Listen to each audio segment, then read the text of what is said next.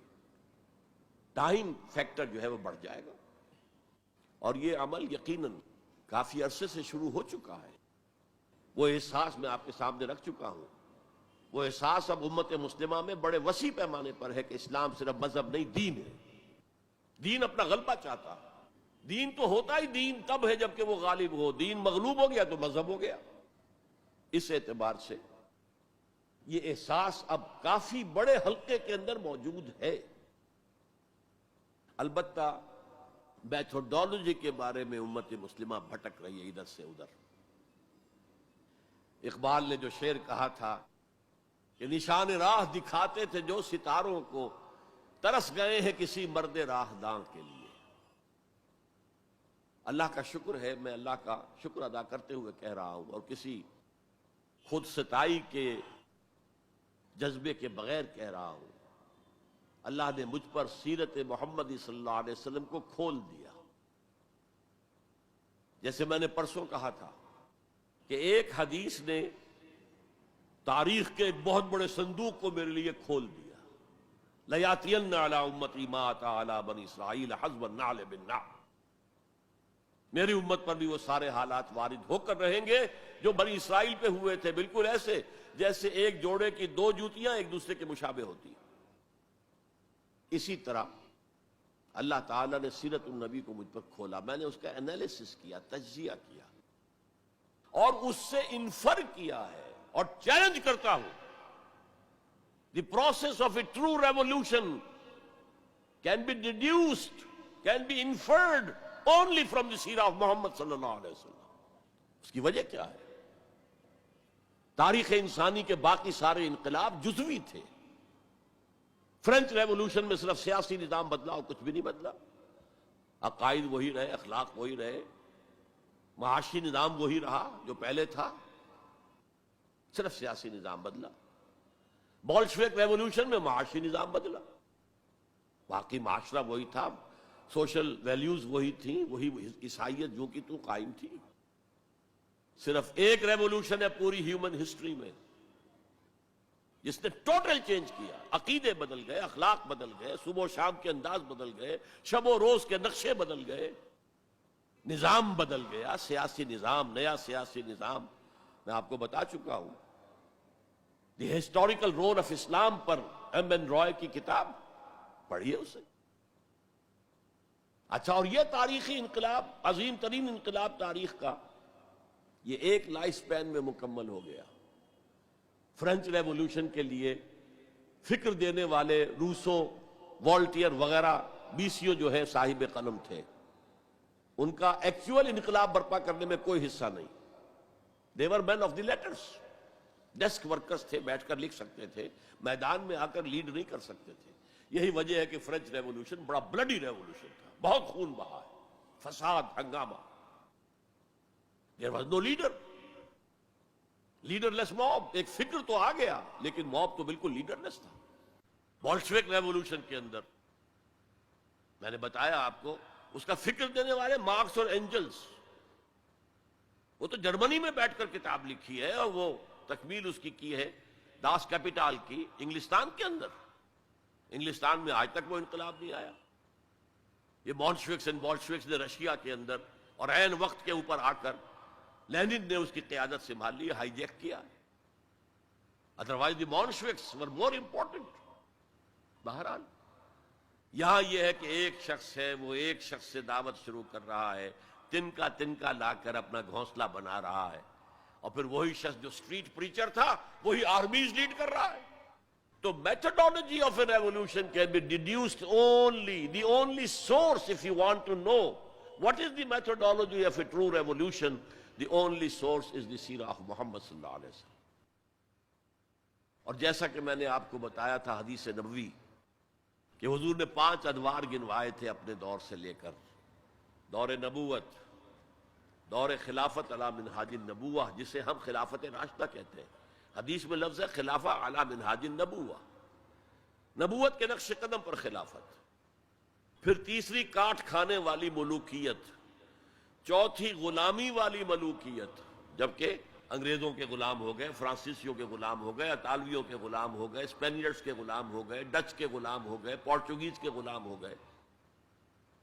اور اس کے بعد آپ نے فرمایا پھر خلافت علی منہاج النبوت کا دور آئے گا. اور اس کے ضمن میں امام مالک رحمۃ اللہ علیہ کا ایک بڑا ذری قول ہے, لن يصلح آخر هذه الامہ الا بما صلح به اولها. اس امت کے آخری حصے کی, آخری حصہ کون سا ہوگا؟ خلافت علی منہاج النبوہ.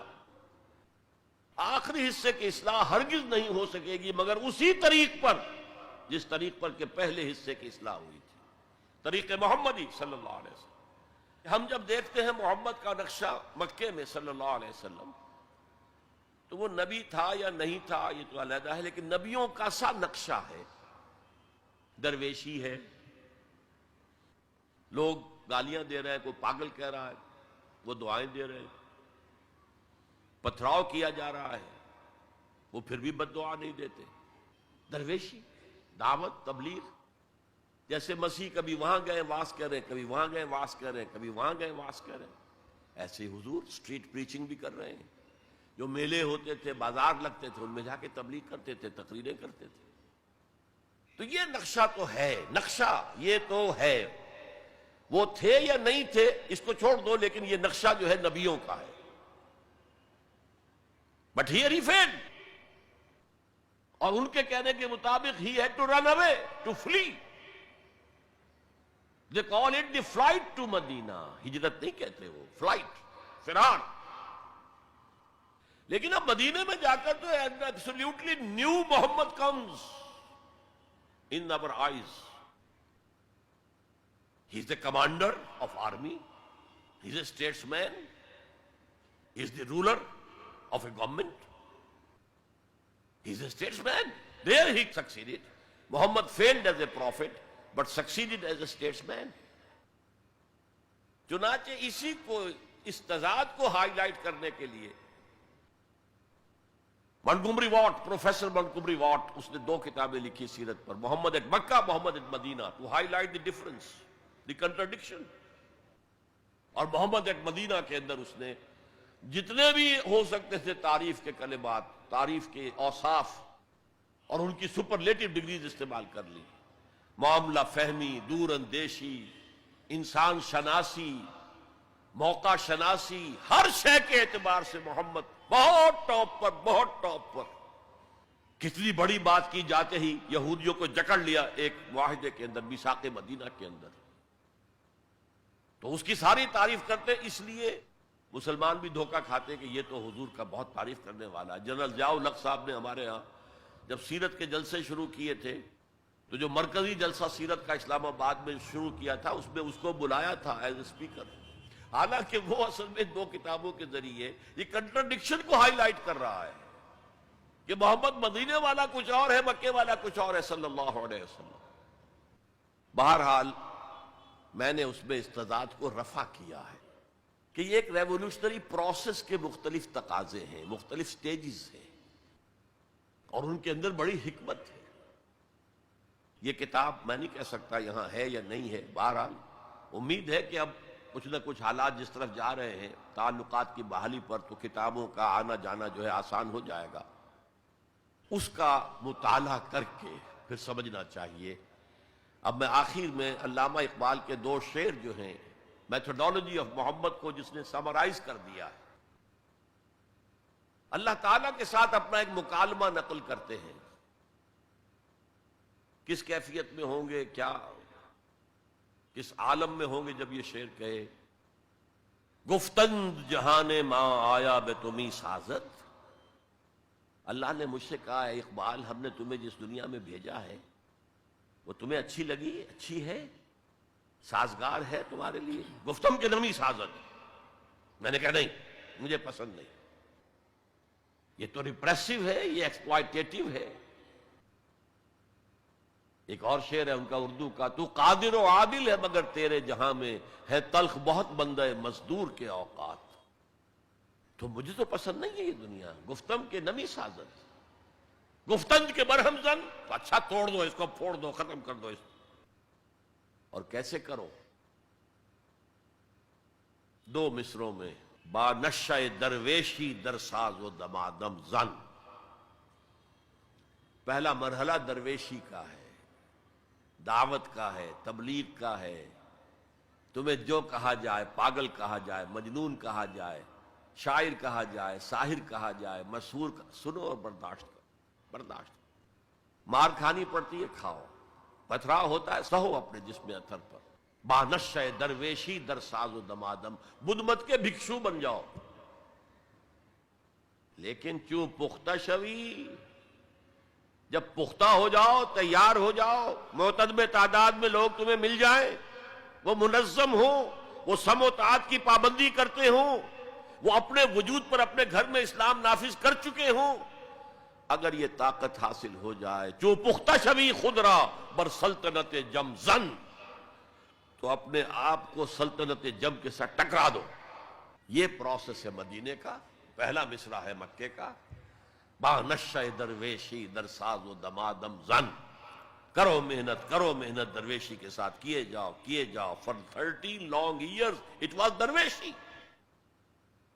صحابہ کو منع کر دیا گیا تھا، تم کوئی جواب نہیں دو گے، no retaliation, no raising of hands even in self defense۔ با نشہ درویشی در ساز و دمادم زن، چون پختہ شوی خود را بر سلطنت جم زن۔ اب تمہیں اس اللہ کی حکومت قائم کرنی ہے، سلطنت جم سے ٹکرا جاؤ، توڑ پھوڑ دو، برہم زن، توڑ پھوڑ کر رکھ دو اس غلط نظام کو۔ یہ ہے طریق محمدی دو مصروں کے اندر۔ تو میرے نزدیک مسلمان چاہے وہ مسلم اکثریت کے ممالک میں رہ رہے ہوں، لیکن وہاں اسلام کا نظام نہیں ہے، یونیورسل ہے اس وقت، سیکولرزم یونیورسل، اکانومی کا نظام، سود کا، بینک کا، یونیورسل۔ تہذیب وہ مخلوط تہذیب جس میں شرم، حیا، عفت، عصمت کے تصورات اب اڑ جائیں گے، ایویپوریٹ ہو جائیں گے، ختم ہو جائیں گے۔ یہ کوئی دن کی بات ہے، مرد ہوش مند اقبال نے کہا تھا، غیرت نہ تجھ میں ہوگی نہ زن اوٹ چاہے گی۔ عورت کو اوٹ بھی درکار نہیں ہوگی کہ کہیں اوٹ میں ہو کر اس کے ساتھ جو ہے وہ زنا کیا جائے، کھلم کھلا بھی ہو تو کیا حرج ہے۔ یہ کوئی دن کی بات ہے، مرد ہوش مند، غیرت نہ تجھ میں ہوگی نہ زن اوٹ چاہے۔ اور اس طرف جا رہا ہے۔ پورا پروگرام یونائٹڈ نیشنز آرگنائزیشن کی جنرل اسمبلی کے تحت ہوا ہے۔ پہلے ایک کانفرنس ہوئی تھی قاہرہ میں، کائرو، پھر ہوئی بیجنگ، دونوں طرف سے ایشیا کو جکڑنے کے لیے، کہ اس لیے کہ ابھی ایشیا میں اور خصوصاً مسلمان ممالک میں اور یقیناً ہندوستان میں بھی فیملی سٹرکچر ابھی مضبوط ہے، ابھی بزرگوں کا کچھ ادب ہے، لحاظ ہے، والدین کی خدمت ہے۔ ابھی شرم اور حیا کے کچھ اثرات ہیں، اگرچہ ہمارا ایلیٹ طبقہ جا چکا، مغربی رنگ کے اندر رنگا جا چکا ہے، لیکن یہ کہ ہیں، اور اس کو توڑنے کے لیے ادھر کائرو کانفرنس، ادھر بیجنگ کانفرنس، پھر Beijing +5 conference under the auspices of United Nations organization, اور اس کا فیصلہ کیا ہے؟ Social engineering program. اب اس پورے سوشل سٹرکچر کو توڑ کر ایک نیا سٹرکچر لانا ہے، عمارت کو گرا کر نئی عمارت بنانی ہے۔ گفت رومی ہر بنائے کوہنا کا باداں کنند، تو نہ دانی اولا تعمیر را ویرا کرند۔ گفت رومی نے کہا ہے کہ جو بھی کوئی بنائے کوہنا ہے، پرانا نظام ہے، اس کو اگر آپ تلپٹ کرنا چاہتے ہیں، کوئی اور نیا نظام لانا چاہتے ہیں، تو پہلے نظام کو گرانا پڑے گا، پہلی عمارت کو گرانا پڑے گا۔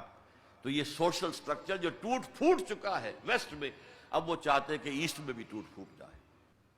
بہرحال ہمیں جو اصل موضوع تھا، مسلمان غیر اسلامی ریاست میں، مسلمان ایک داعی امت کا نام ہے، یہ قوم نہیں ہے، امت ہے، ہم مقصد لوگوں کا مجموعہ۔ وَلْتَكُن مِّنكُمْ أُمَّةٌ يَدْعُونَ إِلَى الْخَيْرِ وَيَأْمُرُونَ بِالْمَعْرُوفِ وَيَنْهَوْنَ عَنِ الْمُنكَرِ۔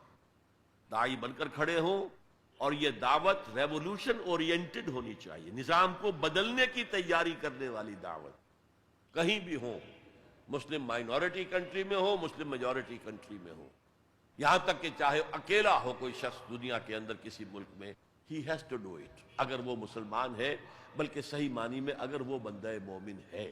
اقول قولی ھذا واستغفر اللہ لی ولکم ولسائر المسلمین والمسلمات۔